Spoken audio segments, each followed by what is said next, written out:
We're going to look at action next. Action is simply the height of the string off the neck, and it's set down here at the bridge. There's two basic types of bridges on guitars. This type has a kind of a combined bridge and tailpiece. What's nice about this from a setup standpoint is there's an individual saddle for each string. So not only does it allow movement forward or back for intonation, which we'll do in a moment, but it also allows individual height adjustment. So from a setup standpoint, this is it has some advantages just because you can individually adjust each string. The other common kind of bridge for a guitar is a tune-o-matic style. It's very similar, except instead of having an individual saddle adjustment, there's a thumb wheel on either side, so you adjust action by raising or lowering the pole on either side of the bridge. If you do have this type of bridge, you'll notice that there's two screws on each saddle on either side of the string. You're going to want to make sure that these saddles are parallel to the bridge plate. So you should adjust these screws so that the equal height on either side, and then from there on, any adjustments you make, you should make equal amount of rotation on each screw.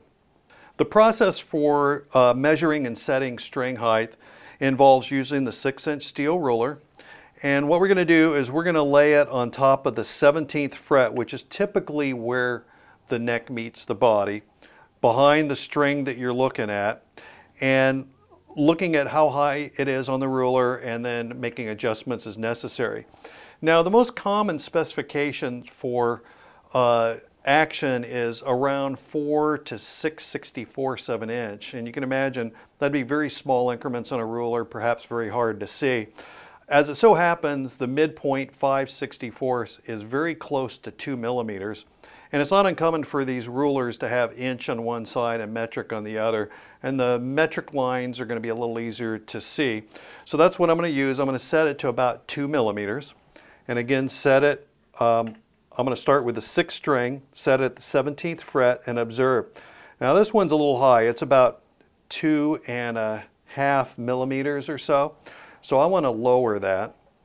And I know that these saddle screws require a 1.5 millimeter Allen wrench. So let's go ahead and make that adjustment. Now, like other adjustments, this does affect tuning. So let's just take another look. It was quite flat. Okay, get the ruler out, 17th fret, and see where we're at. You can go down just a hair more. Again, make the same amount of turns on either side.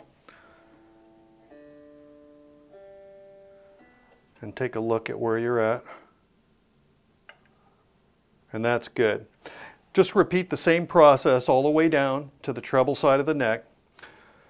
And this is one of these adjustments that really is variable to your particular preference. You may find that you can get it quite a bit lower and tolerate even a very small amount of buzzing.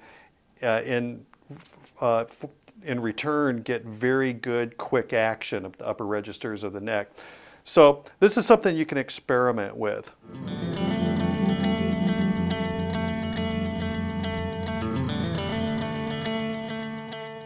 And the next thing we're going to do is look at pickup height.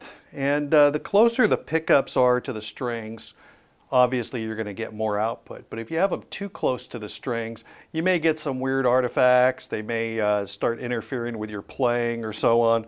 So there are specifications for correct pickup height. And again, we're going to use the steel ruler, and it's measuring the clearance between the string and the pickup with the 12th fret depressed. Now, if you have a guitar like this with raised pole pieces, then you're going to want to measure from the top of the pole piece to the bottom of the string. If they're flush with the body, then just measure from the top of the body. These specs can vary quite a bit, but 2 millimeters is kind of a good general spec to use. And again, you're going to want to fret the last fret. So let's go ahead and check this side. See where we're at. And they're looking pretty good there.